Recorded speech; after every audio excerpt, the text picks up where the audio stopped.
نہیں فرمایا، اس لیے کہ سنت پر عمل کرنے کے ہم مامور ہیں اور ہم تمام احادیث پر عمل کرنے کے ہم مامور نہیں ہیں۔ سنت اور حدیث کے اندر یہ عام خاص مطلق کی نسبت ہے، ہر حدیث سنت نہیں ہوا کرتی، اس لیے اللہ کے رسول صلی اللہ علیہ وسلم نے سنت فرمایا ہے۔ اور خوب سمجھ لو کہ سنت اور حدیث کے اندر ایک فرق ہے، وہ کیا کہ حدیث تو اللہ کے رسول صلی اللہ علیہ وسلم کا ہر قول، ہر فعل اور آپ کے سامنے پیش آنے والی جتنی بھی باتیں ہیں اور سند کے ساتھ اس کو محدثین نے بیان کر دیا، وہ تمام کی تمام حدیث کے اندر آ جاتی ہیں، چاہے وہ جواز کے درجے کے اندر کی چیز ہو، چاہے اباحت کے درجے کے اندر کی چیز ہو، چاہے استحباب کے درجے کے اندر کی چیز ہو، چاہے کسی عذر کی بنیاد کے اوپر وہ چیز پیش آئی ہو، چاہے کوئی اور مصلحت ہو، جو بھی اللہ کے رسول صلی اللہ علیہ وسلم سے متعلق بات نقل کی گئی وہ سب کی سب حدیث ہے۔ مگر یہ کوئی ضروری نہیں ہے کہ سب کی سب حدیث جو ہے سب کی سب سنت بھی ہو۔ سنت اللہ کے رسول صلی اللہ علیہ وسلم کا وہ طریقہ جو آپ صلی اللہ علیہ وسلم کی زندگی میں عام طور پر معمولاً جاری رہا ہو، اکثر بیشتر کم سے کم آپ نے اس کے اوپر عمل کیا ہو، وہ ہوگی سنت۔ اور گاہے گاہے آپ نے کسی بات کو کیا ہو، کسی عذر کی بنیاد پر کوئی بات کو کیا ہو، یا جواز کو بتلانے کے لیے کوئی بات کو کیا ہو، آپ معلم تھے تو آپ نے فرائض کو بھی بتلایا، جواز کو بھی بتلایا اور ان باتوں کو بتلایا جن کے کرنے سے آدمی گنہگار نہیں ہوگا اگر کہ وہ پسندیدہ چیز شریعت کے اندر نہ ہو۔ اللہ کے رسول صلی اللہ علیہ وسلم کی حدیث ہے، حضرت عائشہ رضی اللہ تعالی عنہا فرماتی ہیں کہ ان النبی صلی اللہ علیہ وسلم کان یقبل بعض نسائه وهو صائم، کہ اللہ کے رسول صلی اللہ علیہ وسلم بعض عورتوں کو بوسہ لیا کرتے تھے حالت روزہ کے اندر۔ یہ حدیث تو ہے، بخاری کے اندر غالباً موجود ہے، لیکن کیا سنت بھی ہے؟ لیکن سنت ہے یہ بوسہ لینا۔ کان النبی صلی اللہ علیہ وسلم یدور علی نسائه فی لیلۃ واحدہ، یہ حدیث ہے نا، کیا یہ سنت بھی ہے؟ معلوم کیا ہوا کہ ہر حدیث جو ہے سنت نہیں ہوا کرتی ہے، اس لیے اللہ کے رسول صلی اللہ علیہ وسلم نے ہر حدیث کے اوپر عمل کرنے کا حکم نہیں فرمایا، سنت کو اختیار کرنے کا حکم فرمایا۔ تو یہ غیر مقلدین دھوکہ دیا کرتے ہیں۔ اب ان کی تو فہم کا یہ حال ہے کہ اللہ کے رسول صلی اللہ علیہ وسلم کے بارے میں آتا ہے کہ اللہ کے رسول صلی اللہ علیہ وسلم نے کھڑے ہو کر کے پیشاب کیا، آتا نہیں؟ بخاری کے اندر روایت موجود ہے کہ آپ صلی اللہ علیہ وسلم نے کھڑے ہو کر پیشاب کیا۔ اب کیوں کھڑے ہو کر کے پیشاب کیا؟ جواز کو بیان کرنے کے لیے یا کسی عذر کی وجہ سے، بہرحال یہ ایک بات ہے، مگر یہ سنت تو نہیں ہے میرے بھائی۔ حضرت عائشہ رضی اللہ تعالیٰ عنہ فرماتی ہے کہ جو تم سے کہے کہ اللہ کے رسول صلی اللہ علیہ وسلم نے کھڑے ہو کر کے پیشاب کیا فلا تصدقوہ، اس کی تصدیق مت کرو۔ تو معلوم ہوا کہ اللہ کے رسول صلی اللہ علیہ وسلم کی کھڑے ہو کر کے پیشاب کرنے کی عادت نہیں تھی، مگر بہرحال حدیث تو ہے۔ حضرت شاہ انور شاہ کشمیری رحمۃ اللہ علیہ نے اور شریک کے اندر جہاں یہ حدیث آئی تو اس میں لکھا کہ اللہ کے رسول صلی اللہ علیہ وسلم نے اس کو بیان جواز کے لیے ایک دفعہ کر کے یہ دکھلا دیا، لیکن چونکہ اس زمانے کے اندر یہ عادت بن گئی ہے غیر دینداروں کی اور بطور خصوص انگریزوں کی عادت بن گئی ہے، اس لیے اس سے مسلمانوں کو پرہیز کرنا چاہیے۔ یہ عقل میں آنے والی بات ہے کہ نہیں؟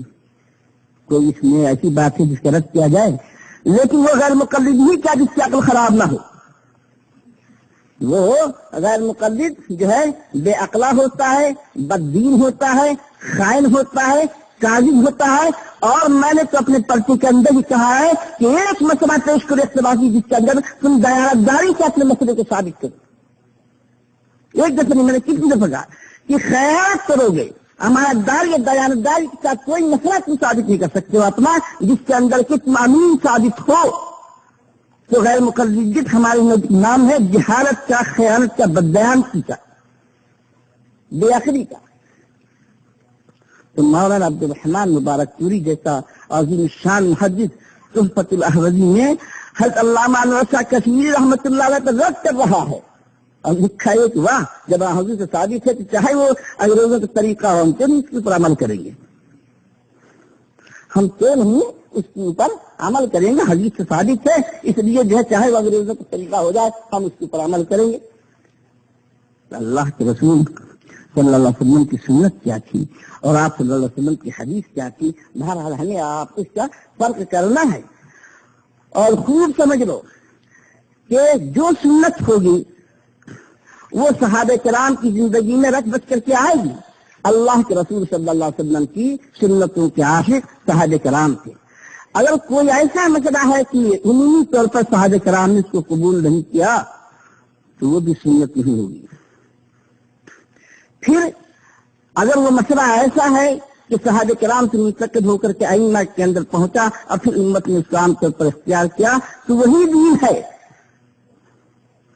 یہ امت فقیہ یہ فیصلہ کرے گا، یہ مجتہد یہ فیصلہ کرے گا کہ کون سا کام اور کون سا عمل آپ صلی اللہ علیہ وسلم کا سنت کا تھا اور کون سا عمل آپ صلی اللہ علیہ وسلم کا کس درجے کا تھا۔ تو اس لیے اس دھوکے کے اندر تو پڑنا نہیں ہے، عوام کو سمجھانا ہے کہ ہر حدیث جو ہے وہ قابل اخذ نہیں ہوا کرتی ہے، وہ اس کے لیے بڑا علم چاہیے کہ اللہ کے رسول صلی اللہ علیہ وسلم نے یہ جو عمل کیا تھا اس کا درجہ کیا ہے اور اس کو عام زندگی کا معمول بنایا جا سکتا ہے کہ نہیں معمول بنایا جا سکتا۔ میں یہ کر رہا تھا کہ تقلید تو اللہ کے رسول صلی اللہ علیہ وسلم کے زمانے میں سے تھی اور علیکم بسنتی و سنت الخلفاء الراشدین المہدیین والی جو حدیث ہے اس کے اندر صرف تقلید کا نہیں بلکہ تقلید شخصی کا جواز موجود ہے۔ اور اللہ کے رسول صلی اللہ علیہ وسلم نے فرمایا کہ میرے بعد دو کی پیروی کرو، کس کی؟ اس پر جو لفظین ہے بازی دو کی پیروی کرو، ابو بکر کرو، عمر کی۔ نام دیتے کہ اللہ کے رسول صلی اللہ علیہ وسلم نے تقلید کو ثابت کیا۔ حضرت معاذ رضی اللہ تعالی عنہ کو اللہ کے رسول صلی اللہ علیہ وسلم نے یمن بھیجا قاضی یا مفتی بنا کر کے، اور کیا فرمایا تھا؟ کیسے تقدیر، کیسے تم فیصلہ کرو گے؟ تو حضرت معاذ نے کیا جواب دیا تھا؟ بکتاب اللہ، اللہ کی کتاب سے۔ اور انہوں نے فرمایا فَإِن لَمْ تَجِدْ، تو آپ نے کیا فرمایا؟ فَبِحَدِيثِ رسول اللہ، کیا فرمایا؟ میں آپ حضرات کا حدیث یاد ہے کیا فرمایا تھا؟ فَبِحَدِيثِ رسول اللہ فرمایا تھا کہ فَبِسُنَّتِ رسول اللہ فرمایا تھا، فَبِسُنَّتِ رسول اللہ فرمایا تھا، فَبِحَدِيثِ رسول اللہ نہیں فرمایا تھا۔ سنت سے فیصلہ کیا جائے گا۔ تو آپ نے فرمایا کہ فَإِن لَمْ تَجِدْ، تو کیا کہا؟ اجتہد رأیی ولا اعلو، تو آپ نے کیا فرمایا؟ الحمدللہ الذی وفق رسول اللہ صلی اللہ علیہ وسلم، اللہ کی تعریف ہے جس نے کہ اللہ کے رسول کے فرستادہ کو اس بات کی توفیق دی جس سے اللہ اس کے رسول پسند فرماتا ہے۔ یہی فرمایا تھا۔ اب سنیے حضرت معاذ کہاں گئے؟ یمن گئے۔ یمن گئے حضرت معاذ رضی اللہ تعالیٰ عنہ اللہ کے رسول کے قاصد بن کر کے، اللہ کے رسول کے قاصد بن کر کے گئے، مفتی بن کر کے گئے، معلم بن کر کے گئے۔ آپ اپنے دل پر ہاتھ رکھ کر کے یہ بتلائیے کہ اللہ کا رسول کہیں پر جا رہا ہے، اللہ کے رسول، اللہ کے رسول کا منتخب وہ مفتی بن کر کے جا رہا ہے، قاضی بن کر کے جا رہا ہے، اور علماء کس کے فتویٰ حاصل کریں گے؟ اس کی موجودگی کے اندر کسی غیر کے پاس جائیں گے، کسی اور کے پاس جائیں گے؟ جب اللہ کے رسول صلی اللہ علیہ وسلم کا مفتی اور قاضی مقرر کردہ موجود ہے یمن کے اندر،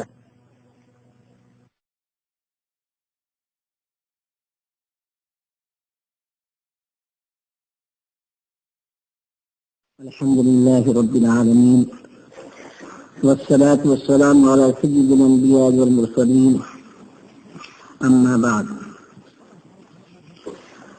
فأعوذ بالله من الشيطان الرجيم، بسم الله الرحمن الرحيم، قل هو الله أحد الله الصمد لم يلد ولم يولد ولم يكن له كفوا أحد۔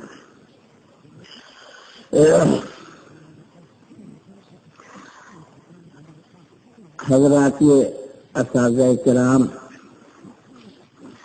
وعلماء اعظام و طلباء کرام اور معزز مہمانان کرام،